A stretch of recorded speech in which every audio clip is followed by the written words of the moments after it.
Hello. Hello. Good morning, everyone. I warmly welcome you all to the second technical session of the 76th International Communication Association conference hosted by Sister Nivedita University as an ICA regional hub under the theme Communication and Inequalities in Context. The title of this technical section is Influencer Culture, Digital Misogyny and the Politics of Platform Credibility. To guide us through today's procedure, it's my pleasure to introduce our session chair, Dr. Sanjay Sengupta. Dr. Sanjay Sengupta is an associate professor in painting and assistant dean at Sister Nivedita University. He is a practicing artist, researcher and educator whose work focused on Indian visual culture and traditional art form of Eastern India. His research includes Indian wooden sculptures, ritual paintings, terracotta temple architecture, and relationship between art, craft, and education. Now it's my privilege to invite Professor Bhaskar Bhattacharya to facilitate our session chair.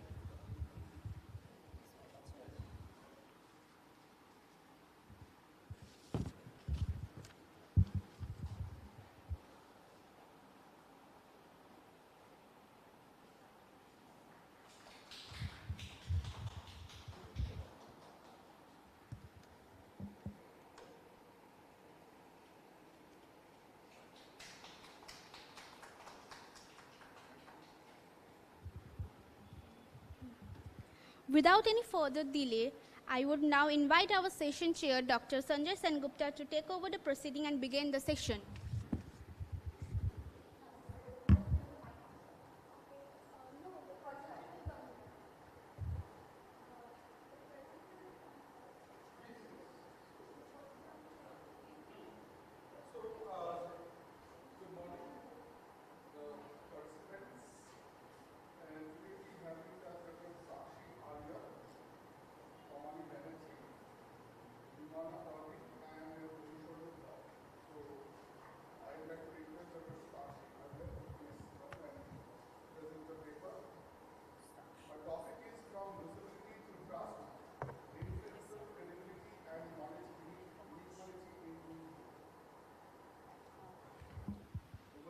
Am I audible without the mic? Do I need this? Okay, so okay, fine. That's okay then. Right. All right. Good morning, everyone. I am Dr. Sakshi Arya, sir introduced me. I am heading the Department of Journalism at IIS University in Jaipur. And I'm presenting my paper titled From Visibility to Trust, Influencer Credibility and Knowledge Inequality in India.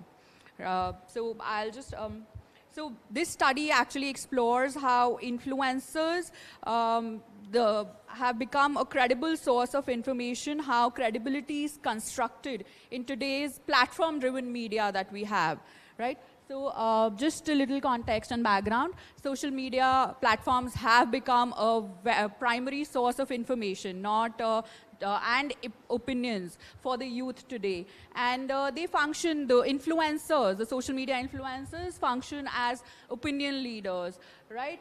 And they are even cultural intermediaries. So, and the trust is built in these influencers despite the fact that they do not have any formal maybe authority or knowledge of the field they may be talking about. Let's say maybe, let's talk about a lifestyle influencer. May not be a dermatologist, but is talking to you about skincare every day and has millions of followers.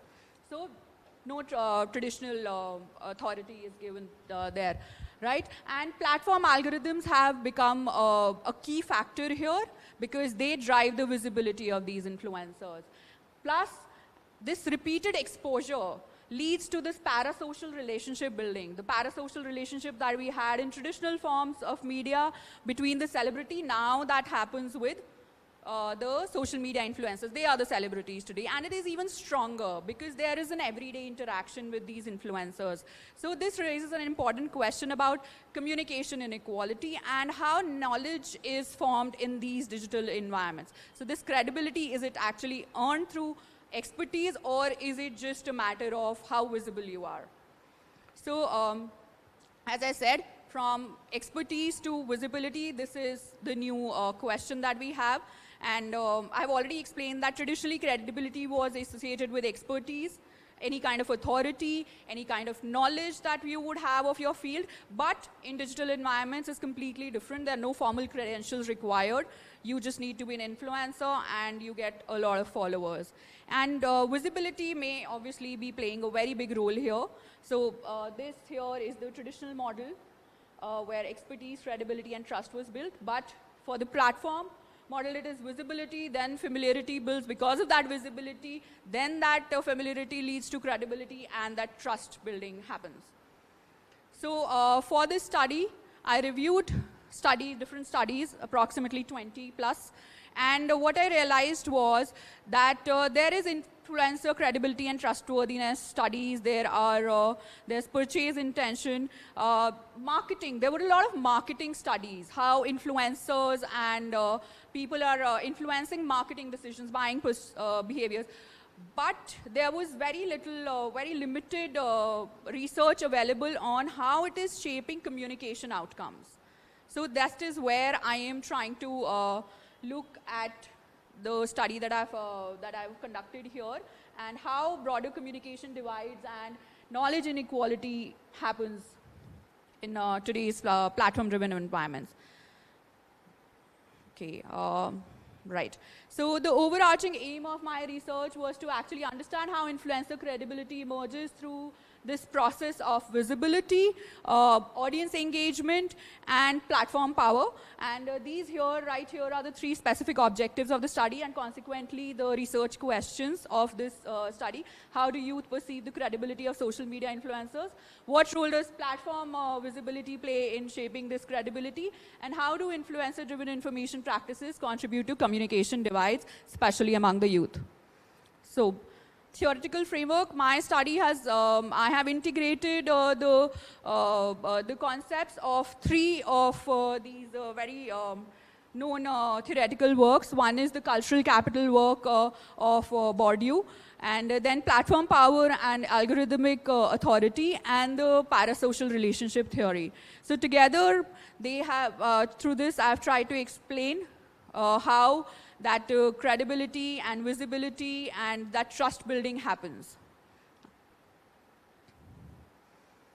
This is the conceptual model that happened while I was doing this study. I will explain that a little later once I have gone through my findings. So due to dearth of time, I haven't presented all the findings here because this wasn't done through a very extensive questionnaire. So the methodology that I've employed here is a survey questionnaire. This was administered to youth respondents in Delhi, NCR, and Jaipur. So, this was done through Google Forms. And I got approximately 234 usable responses. Out of those, 122 were from Jaipur, and 105 were from Delhi. Right? So this study, all the findings that I'm presenting here are based on that survey questionnaire. So this, and the results that I got, I analyzed statistically. Right? So the first finding was that higher exposure leads to influencer content. So the youth today is actually watching influencer content, not just social media scrolling, just the influencer related content for approximately 1 to 2 hours or more daily. So more than half the respondents either spend 1 to 2 hours, even more, engaging with influencers every day. So influencers are not just peripheral media figures anymore. They are embedded within our everyday communication, information practices. The second one was that perceptions of influencer credibility. So influencers provide credible and honest information. Most of the respondents here were neutral. They did not agree or disagree to this. And so the youth believe that they neither completely trust or nor completely reject this influencer information that they receive. Right? So the third was media literacy and continued influence. So the respondents actually realize, they are aware that there is sponsored content. They want influencers to actually reveal when they are putting in sponsored content or stuff like that.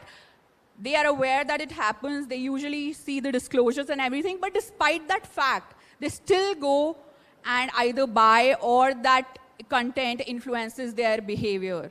So media literacy is not negating the influence of the influencer. And the last one, which the fourth finding was that how it impacts the broader communication outcomes. So there is an influence on the social attitudes and offline behavior of the respondents. They agree that yes, looking at the influencers, they have an impact on the social views, their opinions, their lifestyles, and the behavior that they have in everyday life, right? And and there was a comparative study here for Jaipur and Delhi. Over 70% reported influence in their offline behavior. So influence extends beyond consumption to communication practices as well as social attitudes. So this is my conclusion. So high daily exposure to influencer content, visibility, contributes to that perceived credibility. The more I see the influencer, more credible I feel that person is, more trust builds over time, and then that influencer starts shaping my attitudes and behavior. So this is the summary of the whole thing, that these influencers have cultural capital based on their visibility. Then algorithms push their visibility, so they gain platform visibility through that. That builds the parasocial trust with these influencers, which again leads to their perceived credibility that, okay, this person is more visible, so this must be somebody important. So that gives them credibility.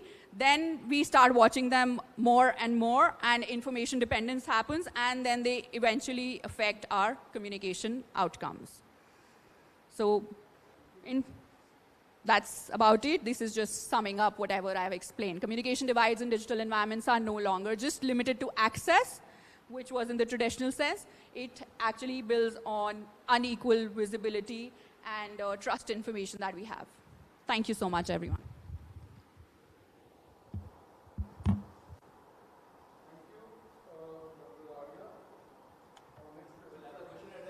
All right.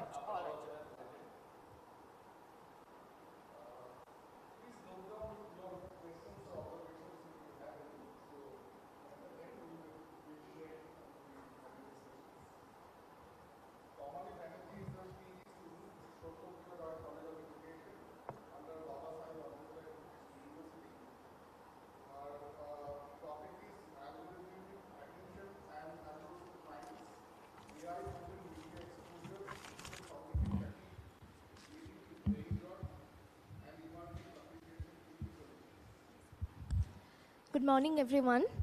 I am Tomali Banerjee, MA Semester 1 student of Shotopriya Roy College of Education under Babasaheb Ambedkar Education University. Today, I'll be talking about algorithmic attention and adolescent mind, AI-driven media exposure, digital cognitive fatigue leading to brain rot, and emerging communication inequalities.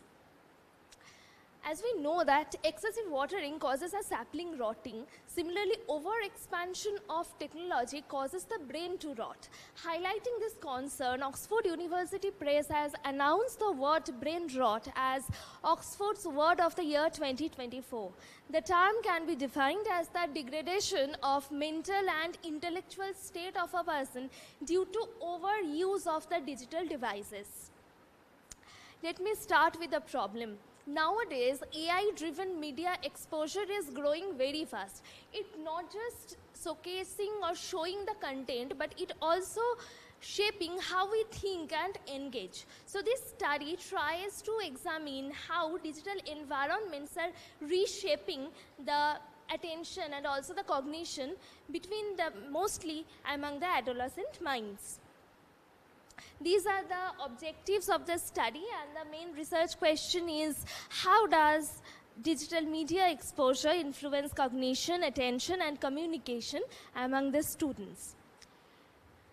This study is based on mainly on 4 ideas. Number 1, attention economy, where the attention is taken as a resource. Next is the algorithmic curation, how the contents are selected for an individual. Cognition load theory, how over information, over dominance of information affects our mind. And the last is the emerging communication inequalities, how individuals are get affected regarding this. In this research, I have taken the descriptive survey method, where the target population were all higher education students of West Bengal. 40 different institutions were involved in this study, and the total number of 200 college-going students were taken as a sample using convenience sampling technique.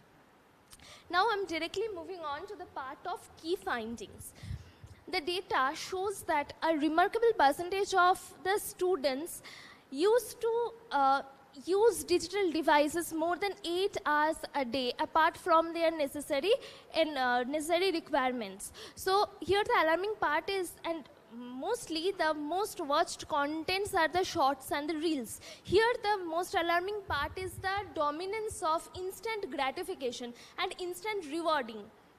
The data regarding how to see a long video suggests that they start scrolling other videos, minimizing the main content, which is most harmful because distraction is continuously be there. They neither can devote themselves on the main content, which is already minimized, nor on the random contents which are continuously scrolled.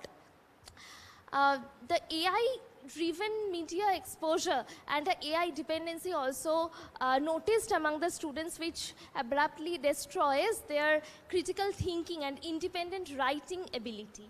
And we all know that the divergent thinking capability needs a convergent focus. The study also shows that it's very difficult for them to concentrate on a particular subject just after coming from the vibrant digital world. We have already got the draft of National Youth Policy 2024, which envisions a decade-long roadmap for the development of the youth. So if these criteria are embedded within this policy, then it will create a binding commitment to safeguard the young mental health. At last, I would like to end my presentation by saying that the youth are the pillars of our society, of our nation. So we have to take charge of our own journey. Let technology be our guide, but not the master. These are the references that I have used during the preparation of my presentation, and thank you all.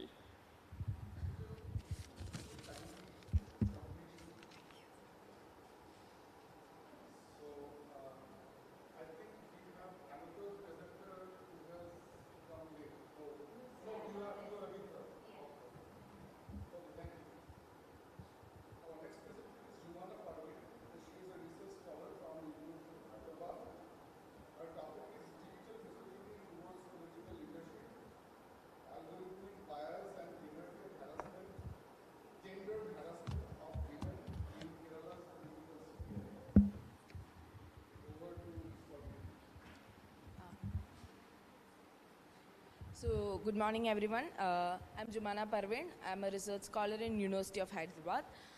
My paper is Digital Misogyny Towards Political Leadership, Algorithmic Bias and Gendered Harassment of Women in Kerala Political Sphere. So this paper examines how social media algorithms amplify misogynistic political discourse and gendered harassment against women leaders in Kerala's digital public sphere, with a particular focus on former Kerala Health Minister Veena George. Social media platforms have become a central space for political communication, public engagement and ideological contestation. Platforms such as Facebook and Instagram are no longer merely tools of communication tools. They are increasingly shape political visibility, influence public opinion, and determine which narrative gain prominence. The asymmetry is what scholars call digital misogyny, a convergence of patriarchal cultural norms and the architecture of network platform. Social media promised to democratize political communication, and in many ways it has.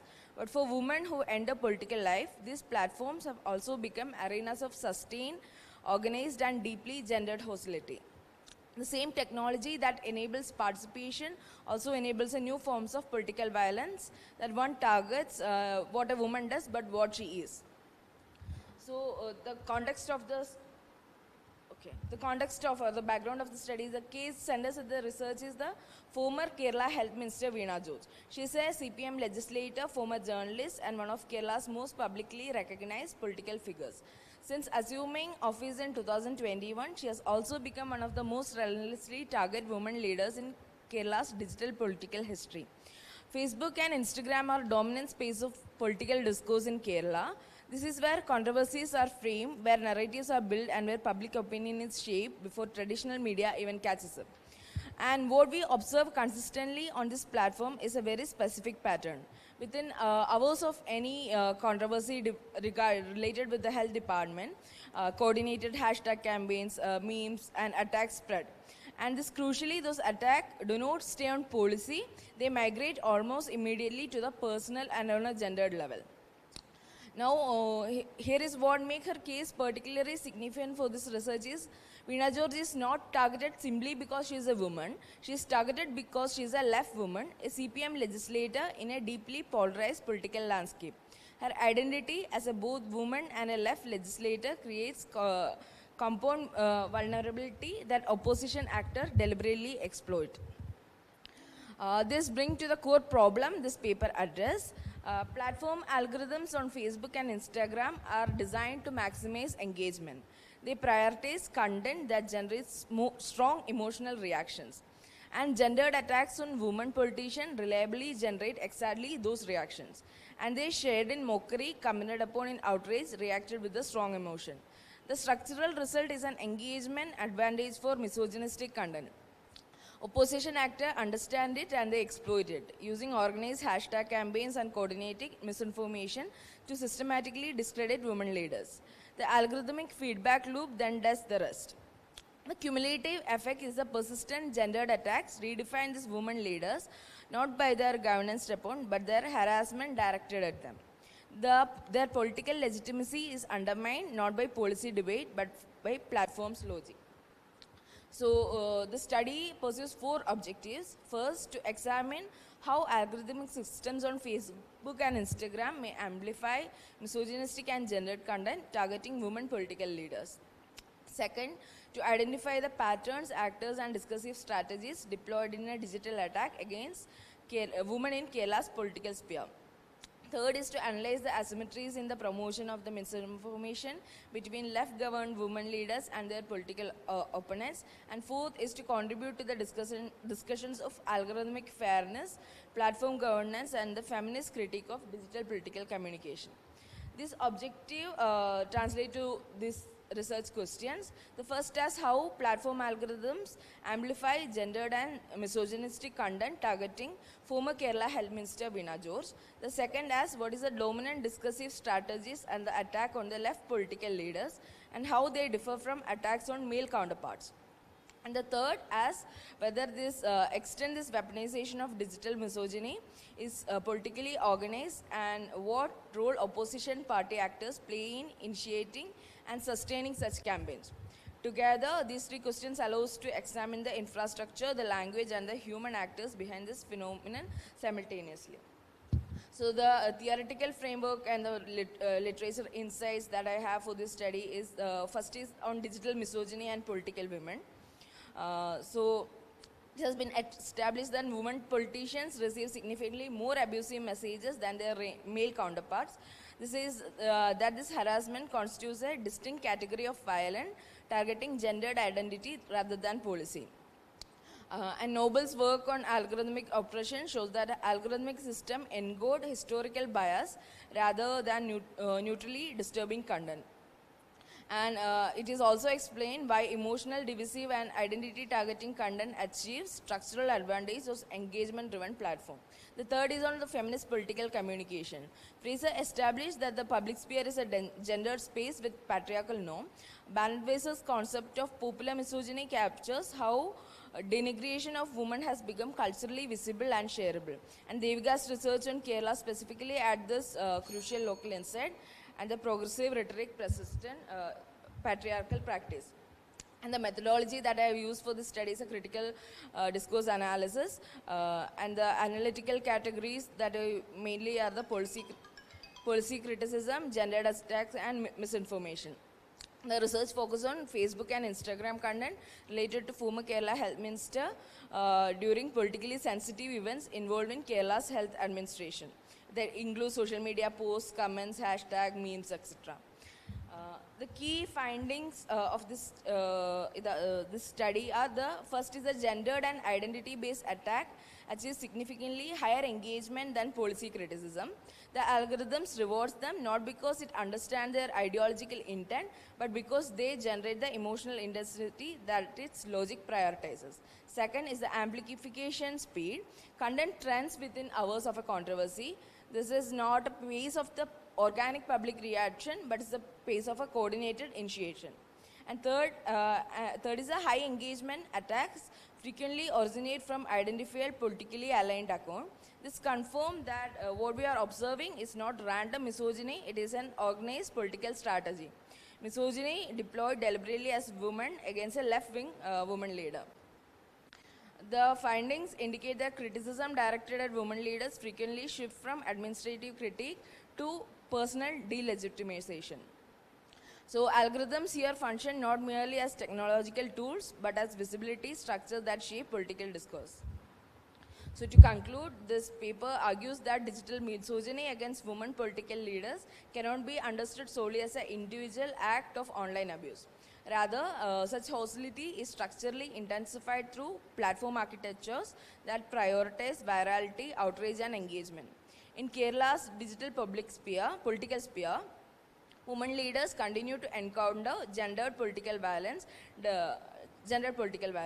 Digital platforms are not politically neutral. They structurally enable the weaponization of misogyny against women in the left-governed administration.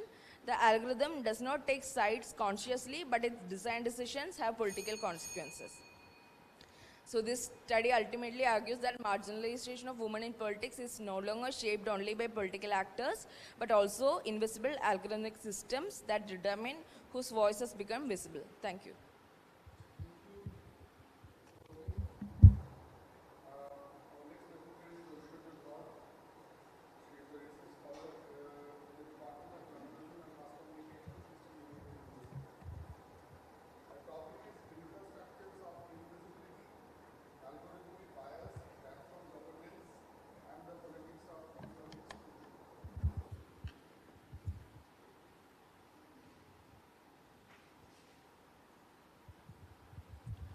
Okay, good morning everyone.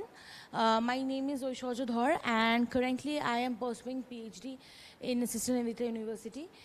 And my topic here is infrastructures of invisibility, algorithmic bias, platform governance, and the politics of digital exclusion.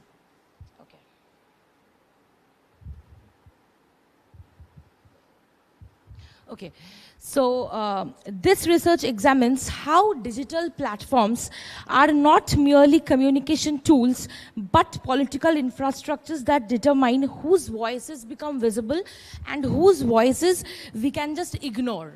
So, yeah. While main platforms, majority of the platforms, they claims that these are the neutral technological systems, and the paper argues that visibility online is deeply shaped by algorithmic governance, historical inequalities, and global power asymmetries. Whereas the core question of my paper is very simple: who gets to be visible and who gets to be structurally unreadable. This is the major thing that I'm going to talk about in my entire paper. Okay. So now comes to the next slide, where I have stated the problem where most platforms claim that algorithms function objectively and neutrally. However, through evidences across platforms and studies shows that this evidence is not actually true, and algorithms often inherit and amplify existing inequalities rather than eliminating them. So through my research, and there are many researches as well that I have written in the later parts, that this not only that this algorithm, they not only executes the problem, but they even amplifies the problem. So the issue here is not simply technical bias, it is structural inequality embedded into digital infrastructures themselves. So now I'm moving to the next one, where I have presented the theoretical architecture. Here I bring to three major theoretical frameworks that I have used in my study, where the first is the critical data studies, which argues that data is never neutral or raw, but always politically situated. Secondly, second comes the digital sociology, which helps explain how offline hierarchies such as caste, class, and creed, race, and gender becomes reproduced through platform systems. I would like to give one real-life example over here, and that is in the past 10 years, we have seen that Amazon has used this AI infrastructure to hire their employees. And one very eye-opening thing that we have come across, that the AI procedure through which Amazon is taking their employees, they are mostly targeting to the male employees. Like male employees are getting, they are mostly taking in male employees while ignoring the female ones. So here, just the way I just talked about the race, class, and creed. So this is the perfect example how Amazon is using this, and now they have openly admitted about this, and now they are trying to improve the whereabouts. Okay. Now moving on to the third post-colonial media theory, which allows us to understand platforms as extensions of historical colonial power structures, especially in the context of global north and south inequalities. This together, this frameworks position platforms as socio-technical systems where visibility itself becomes a form of big power. Okay, now I'm moving towards the fourth slide, where I talk about the methodology part. 1 second.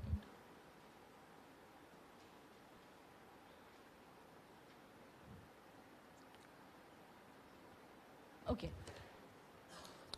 Where I talk about the methodology part. So this research follows a qualitative multi-method design, and this study combines document analysis, platform observation, and secondary case that between the time frame of 2018 and 2024. Here I have analyzed platform policies, transparency reports, and government mechanism across Meta, YouTube, TikTok, and Instagram, where I have come to the conclusion that algorithm not only it basically amplifies the problem rather than cutting it short. However, discourse analysis framework is also used to examine how platform language constructs legitimacy, safety, and governance. Most importantly, my study adopts purposive sampling to focus on theoretically significant cases involving language asymmetry and non-Western users. Okay, so now I'm moving to the next slide, the conceptual framework, where my this slide introduces the central concept of the paper, infrastructural invisibility. The argument here is that visibility online is not accidental. So throughout my paper, I have proved this, that invisibility is not accidental, but it is planned. It is plannedly executed. Where it begins the historical power embedded in training data, then optimization systems privilege already visible populations through engagement metrics. And finally, feedback loops incentivize the inequality over time, as a result of which the marginalized users are not necessarily removed from the platforms, but they become unreadable within the relevant systems. Okay, so the next slide here, I have used certain arguments. So the argument one stands where the first argument is that the bias should not be understood as an isolated technical flaw, which is mistaken by many, that this is a technical flaw, but this isn't a technical flaw. Bias is architectural. So the historical inequalities shape the data sets used to train systems. Optimization models reward already dominant forms of visibility, and repeated algorithmic cycles deepen exclusions further. So what appears as personalized relevance often is the reproduction of social advantage at scale. So this is very important. So we believe that what we are seeing, it's because of the relevance, but no, this is what we see, we scroll, and what we see is the social advantage that, that happens at a massive scale. This means that algorithmic inequality is not accidental, but structurally reproduced. Okay, now comes to the next slide, where I talk about governance as a geopolitical issue. So, for example, I would like to say modernization capacity for English content is significantly stronger than for Bengali. So, Bengali or any other language, but we have this okay, so I have to hurry up. Yeah, I'm wrapping up. Yeah, so I'm just quickly, I'm moving to the next one, where my third argument shifts. Okay, I'm okay. I'm going to the conclusion part.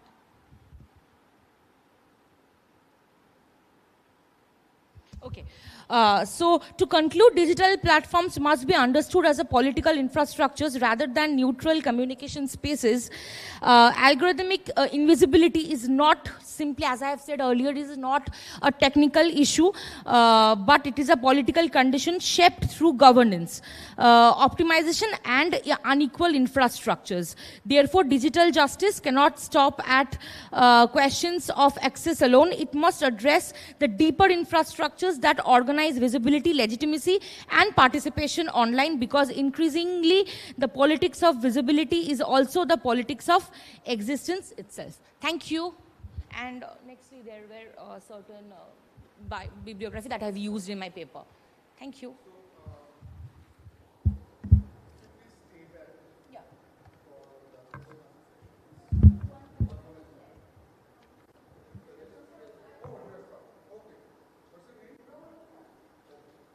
So, can I go back?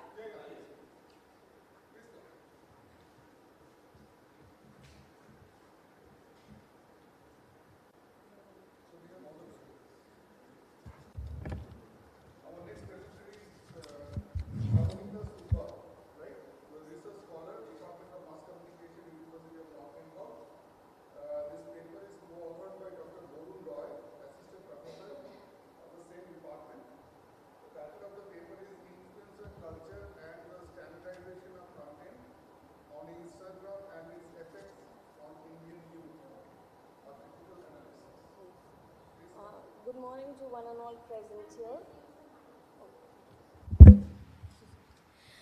Hello, good morning to one and all present here. So, as Sir said, my topic is influencer culture and the standardization of content on Instagram and its effect on Indian youth, a critical analysis. Instagram has emerged as one of the most influential social media platforms among youth. Instagram users in India accounts to 544.9 million users. Okay, 544.9 million users in India in the month of May 2026, as stated by Napoleon Cat. We have seen that male counterparts are a large portion of this user group, accounting to 69.7%. And this huge user group accounts to 36% of the entire population.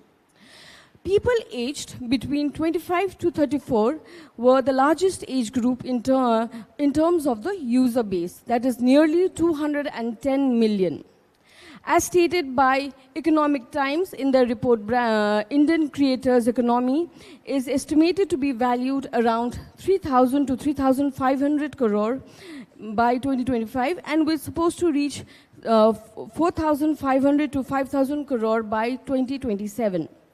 While Instagram offers an opportunity for creative self-expression and social interaction, it has become increasingly shaped by influencer culture, algorithmic recommendation, and commercial interest. So this paper is going to look into how algorithm has, in a way, overruled the creative self-expression as it brings about a standardization of content, because everyone is trying to gain as much viewership as possible and gain as much followers as possible. So the study is going to look into that.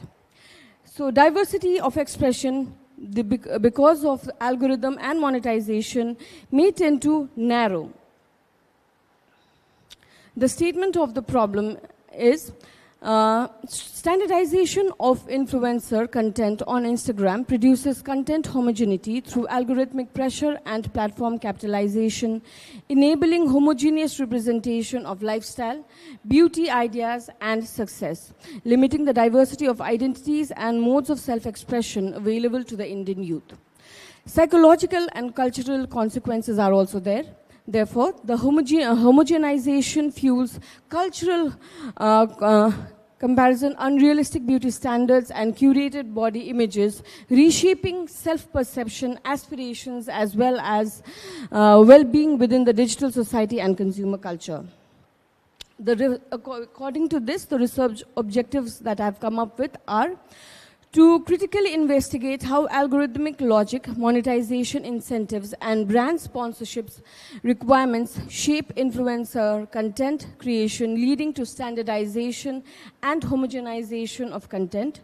Youth identity and body image, to analyze standardization of content on Instagram and its impact on Indian youth identity formation, curated body image, and social comparison. Standardization of content, that is, to examine the three content domains. That is mainly the main focus. In this research, this is actually an ongoing paper, so what I'm presenting is my preliminary research. So what I'm mainly focusing on is aspirational lifestyle, algorithmic beauty templates, and Fitspiration operates as a standardized format that narrow the range of visible identity possibilities for Indian youth. I'm going to use the Bourdieu concept of habitus, field, and capital to understand India's Instagram ecosystem, reproduce rather than disrupt inequalities of class, gender, and geography. The research questions are: how do Instagram's recommendation systems, monetization strategies, and brand sponsorship shape influencer content practices in India? What are the implications of content standardization for Indian youth identities, body image, and social comparison? How do aspirational lifestyles, algorithmic beauty, and Fitspiration genres function as template constraints identity expression? How do Bourdieu habitus, capital, and field logic explain the reproduction, not disruption, of class, gender, and geographic inequality? The theoretical framework that I've used is pure Bourdieu's, like I said, habitus, field, and capital. Then I'm also looking into the critical media theory of social comparison, theory by Fritz Singer. The youth compares themselves to algorithmic, curated, upward comparison. subjects shaping and evaluation. And also, this is a very new one that came in 2029. It was an article written in the New Yorker by Gia Tolentino. It's a new term, a new phrase, that is Instagram face. So what is about is systematically symmetrical golden ratio confirmation features, a standardized beauty idea enforced by algorithmic bias. The research methodology is critical discourse analysis, multi-model critical discourse analysis, platform architecture analysis, and empirical synthesis. The key findings, I'm sorry, I'm doing a little bit fast. The key findings is, the first finding is Instagram algorithm and attention economy encourages content standardization.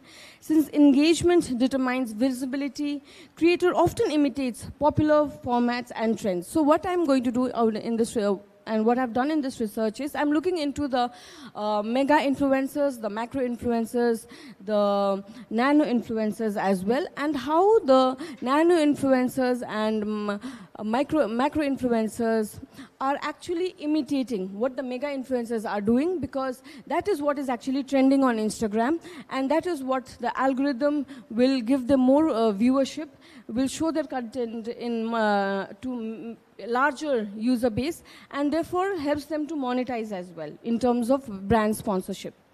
One of the most significant findings relates to algorithmic beauty templates. The study found that exposure to idealized appearances-focused content is associated with body dissatisfaction, appearance anxiety, negative mood, and lower self-esteem. This was seen in the younger generation. Like when they look at these, the kinds of curated beauty, and also in terms of inspiration, the curated body that is presented on Instagram, the youth see this and they feel that they are not adequate enough to meet the beauty standards and also the curated body image that is presented by the fitness influencers.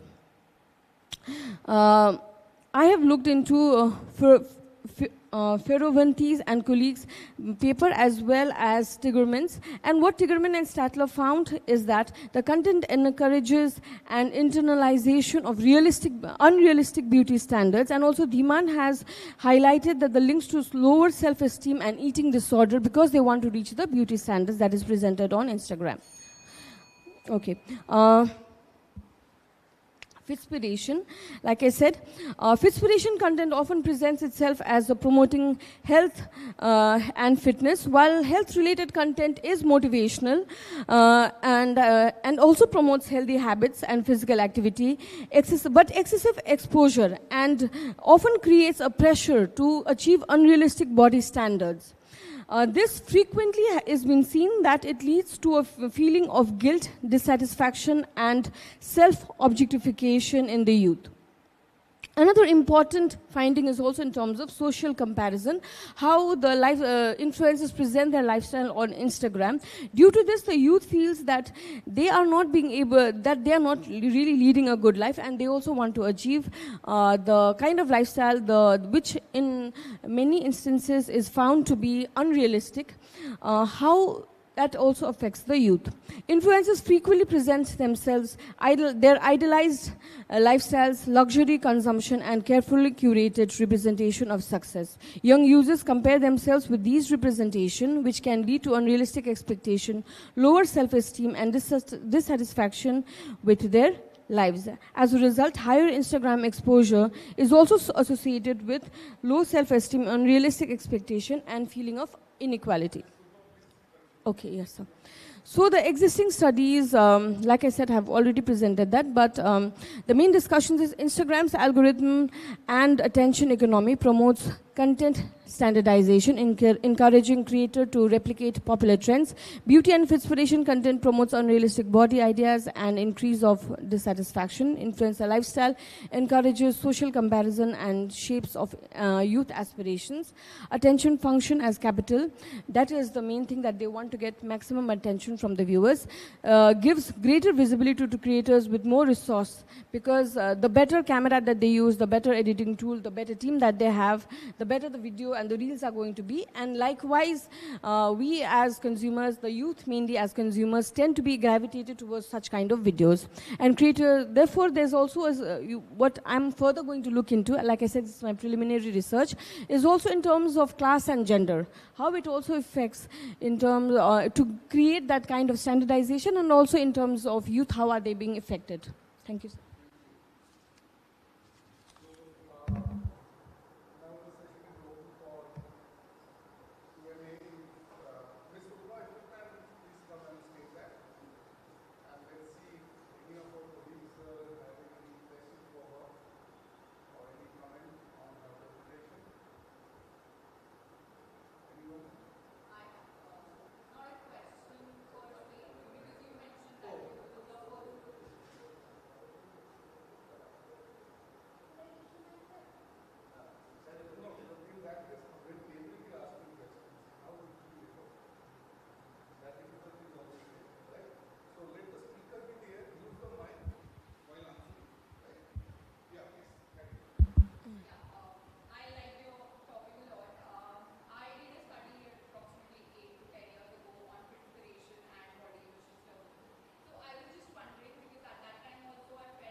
Yes. Yeah. Actually, yeah. Yeah. What I have seen, well, also because I was also doing a research and I was looking at the different various Instagrammers and also reading the comment section and also the captions that they give and the hashtags that they're giving, is right now what they are promoting is basically how you can get a good body, and most importantly, most of them are focusing on hitting the gym and getting that kind of body. But in India, what I have noticed is youth have also been gravitated towards that. And especially what I have noticed is the Gen Z. They are also not just hitting the gym and just posting about the gym outfits or when they are in the gym with the body photos, but they are also in a way tracking down and also logging how they are, the body transformation that has come about. And with this, I have also noticed that kind of a shift has been come towards fitness becoming the real cool thing right now. And not just, and it was quite fascinating that one thing I came across is that it was not just the young females, but also the older generation. And that was very fascinating because right now when my mom was there, she would never hit a gym. But right now what I have seen while exploring Instagram was that there were many middle-aged and also people in their 50s and also in the 60s and 70s. 60s and 70s, I have seen that they are actually hitting the gym.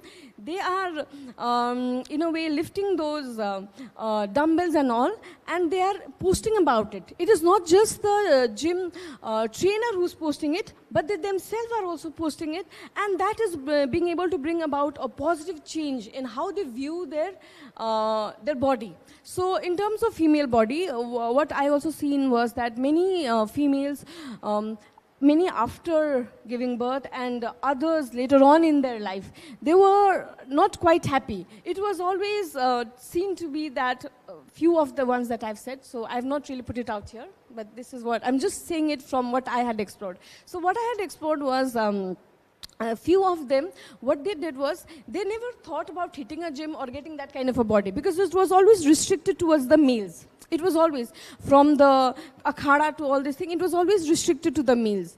For them, especially for the females in their 60s and 70s, this was a very new concept. And what I had also seen was, it was their children who had actually introduced them to this fitness. And also that this was something very new, and they really enjoyed and in a way embraced this new change. They were not going in gym outfits, they were going in kurta pajama, and they were still hitting the gym. So I want to really explore this aspect as well. Thank you, ma'am. Yes, sir.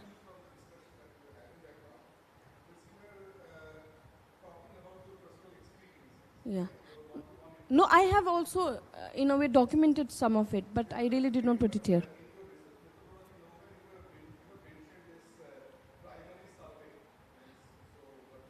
Yeah, no, actually, no, therefore, so I did not really present my data also out here because I'm still working on it. So I felt that it was not, I did not have enough data to present it right now, so that's why I did not put it out there. Yes, sir, yes, sir.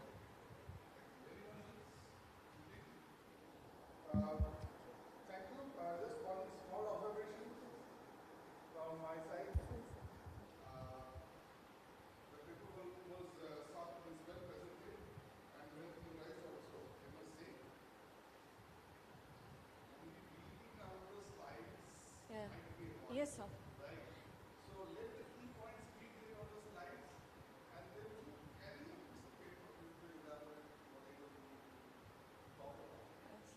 Yes, actually, I wanted to do it that way. Maybe I was a bit nervous. Nervousness caught me. Yeah. Yes, sir, yes. Thank you, sir.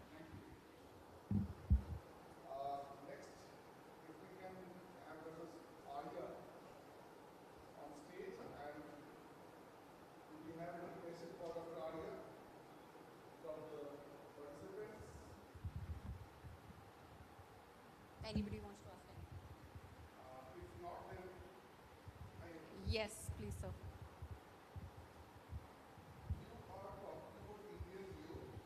Yes.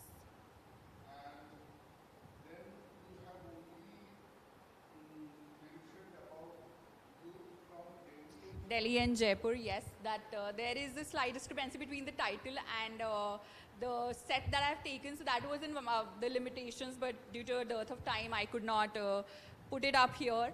That this is not, this cannot be generalized because it's limited to Delhi, NCR, and Jaipur. So for the further studies, maybe a greater area can be covered. So maybe I can have a good larger universe where maybe from rural, semi-urban, urban youth can also be included. So it's more comprehensive findings can be presented. It can be a further study because this already has a lot of data. So yeah, I will maybe change the title before I work further on it.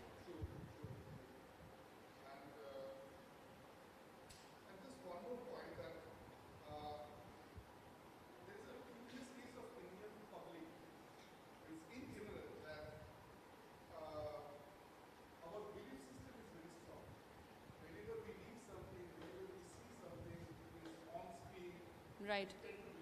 Yes. That is a strong point. And this study actually originated from my personal experience with my students.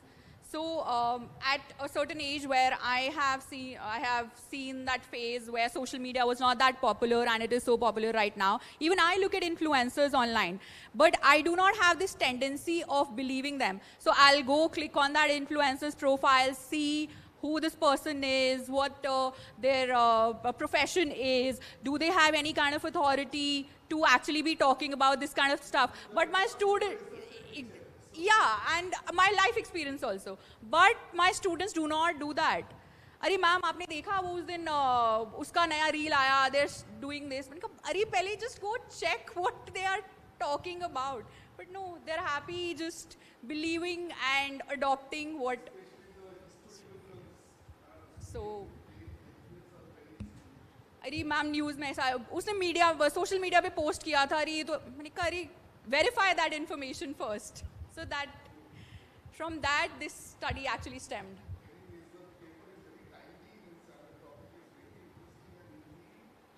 Thank you. Thank you so much, sir. Anybody else?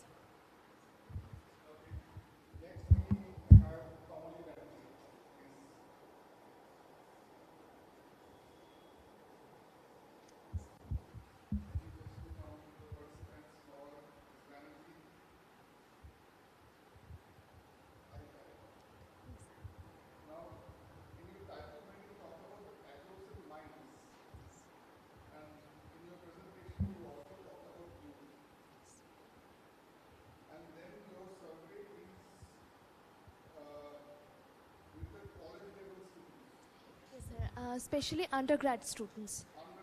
Yeah.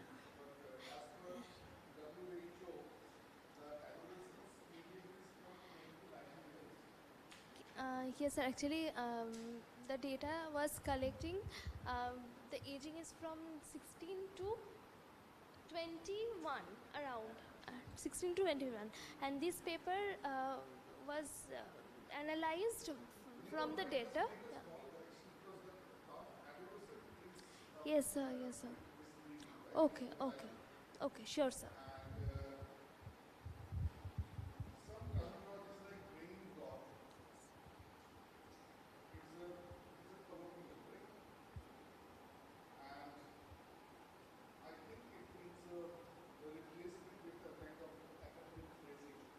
Okay, okay. Okay.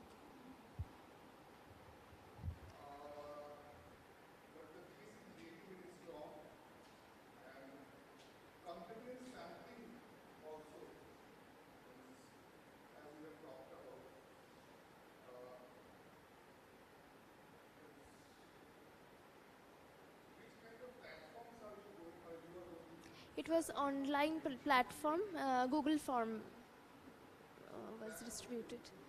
Okay, sir. Okay. Okay.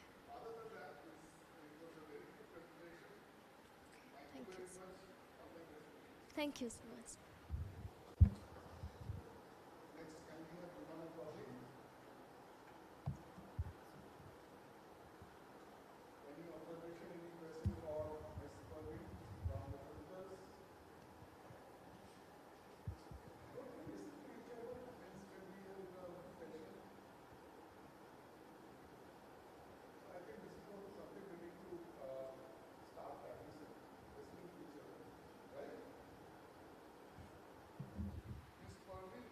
Yes, sir.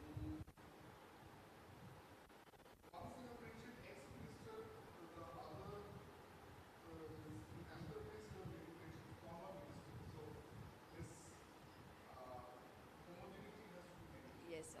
Okay.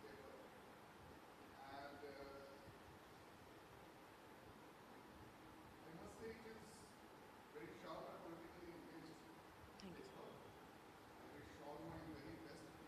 Thank you, sir.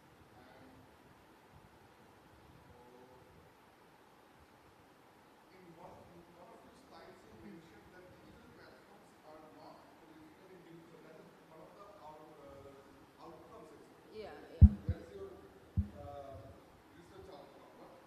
Yeah.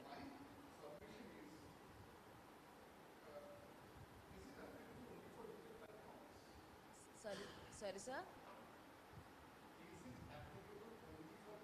No, no. In traditional like platform. Yeah, right. Yeah, but it is something that is shown to be neutral, but it is not actually neutral. Yeah, right. Yeah, right.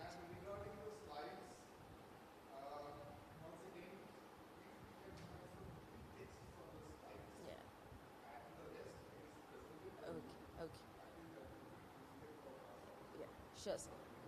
Sure. Thank you, sir. Thank you, sir.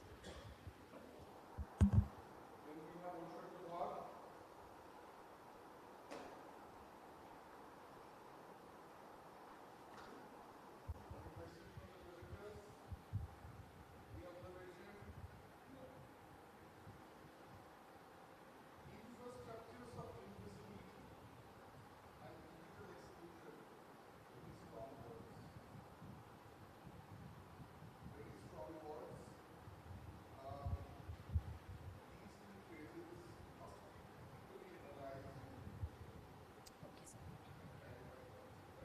Okay.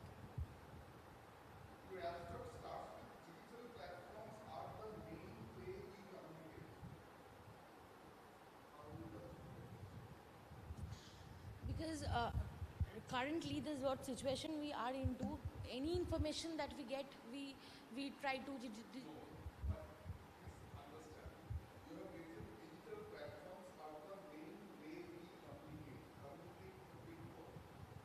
yes.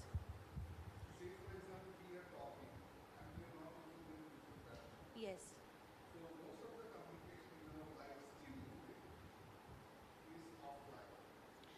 Sir, I would like to change thing a bit. Gen Zs or like this one, not I'm talking about the young people. Maximum times they communicate digitally. Like I'll tell you one example. Even if two students are sitting two seats apart, they'll text. They'll talk to each other through text. They'll not come and talk face to face. So this is the thing. In fact, I have mentioned this. Okay, I'll do that. Okay, sir.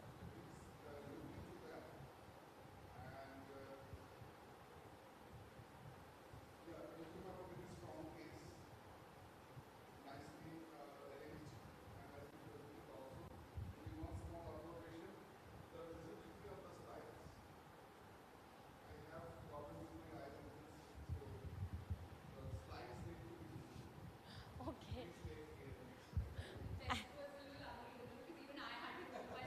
Oh, okay. Oh, okay. I'll take care of it. Thank you, sir.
আজকে এখন এটা বিকেল অবধি এখানেই থাকবে and this will continue tomorrow also okay আর ইন্টারনেটে তার ফেলা হয়েছিল এখানে কোথায় আছে ইন্টারনেটটা আমার পার্সোনাল নেটওয়ার্ক দিয়ে করেছে for this you do not require personal network আপনার ইন্টারনেটে তার ফেলা হয় না